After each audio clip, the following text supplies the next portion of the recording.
Hello, World Civilization 106 class. Welcome to week 9. As of right now, as I'm posting this, many of you are still probably scrambling to get in your first exam papers. Basically, what I just always want to remind all of you that if you are keeping up the work or you're catching up with the work based on arrangements that we have maybe talked about, you're going to be okay. You're going to do well, and you're doing well. And I'm seeing a lot of you learning a lot, and we're covering so much, right?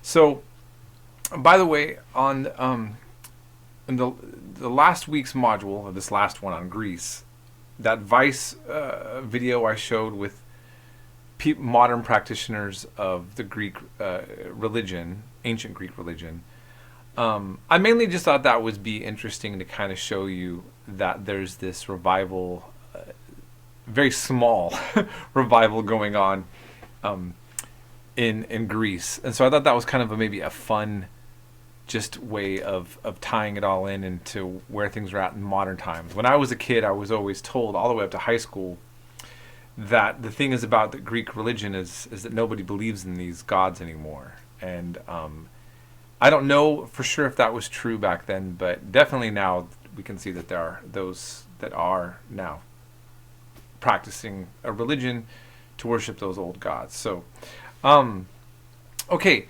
so now we're switching back into a subject that you might have thought that we moved on from. So we covered ancient Israel, and now we're doing Judaism.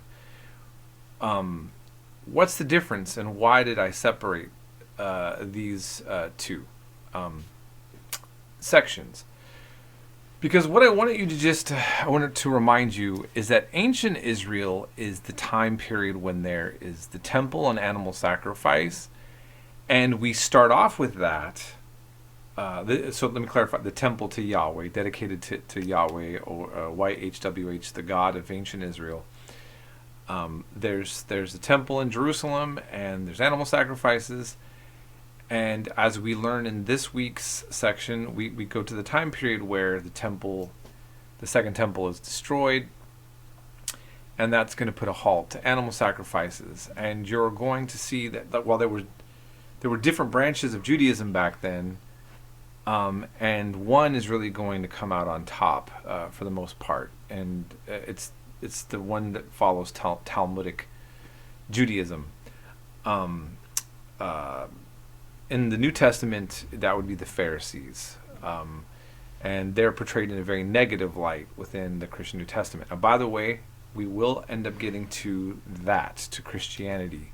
And then we're going to be also eventually getting to Islam. So you're going to see all of this blend together, this history, and you're going to be able to make a lot more connections about things than maybe what you had knowledge of prior.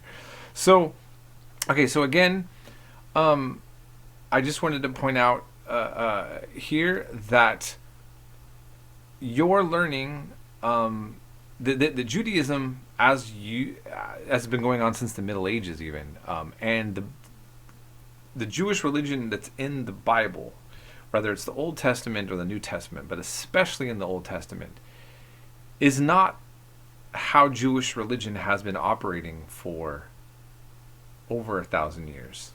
Actually, over 2,000 years. Okay? I want you to think about that. And this is something that I want to say to all of my Christian students. There is a problem of many Christians reading the Bible, and then they imagine that the Jewish world has always been what they're reading in the Bible. And a lot has happened since then, and the way that Jewish theology has developed. So one of the things that you're going to see in this week's module is that the Jewish concept of the devil, of Satan, is very different. Satan is not an evil god opposed to God, or even an evil angel opposed to God. Satan is basically an attribute or an angel, an entity that is meant to trip us up, but he's actually on God's team. Okay, and it's not in this video, but I actually had there was another video a long time ago I watched where a rabbi actually said, "Thank God for Satan." And for a Christian, this is like mind-blowingly, not just offensive, but just perplexing. And I would say for Islam as well, I would actually argue that Christianity has a stronger devil, a stronger Satan than Islam, and definitely more than Judaism. So in Judaism, Satan is merely, well, you'll see the video of the rabbi discuss it, and we can talk more about that if you have questions. In Islam, also, ultimately, even though Satan is more similar to the way that Christians think of Satan,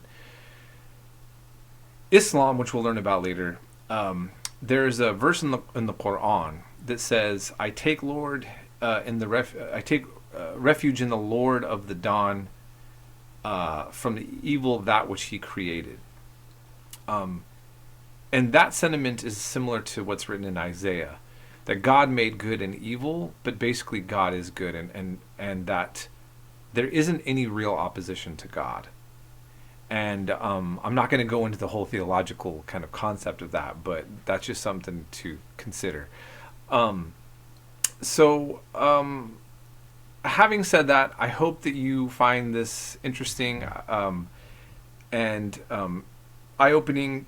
When you look at you see we don't have a paper that you'll have to do, but I want the discussions to be interesting, and to get full points, I want to remind you, you need to be really trying your best to answer everything, address everything in there. So I have some readings of the Talmud, Talmudic literature, and maybe even a midrash, if I remember right, in the readings. I have some links below that says, in case you're interested. You don't have to address those in the discussions unless you want to. But look over everything else, and remember, sometimes these discussions can be a little bit difficult, but your effort gives you full points. And if I have to correct anything, if there's something wrong, I'll address that. And so I want you to keep that in mind. All right. So having said that, I will end it there. You're going to have 4th of July is coming up, and this is a national holiday.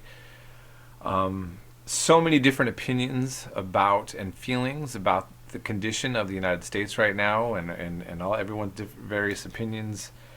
What I just want to say is I hope that all of you that are celebrating have a very enjoyable and safe holiday. I hope that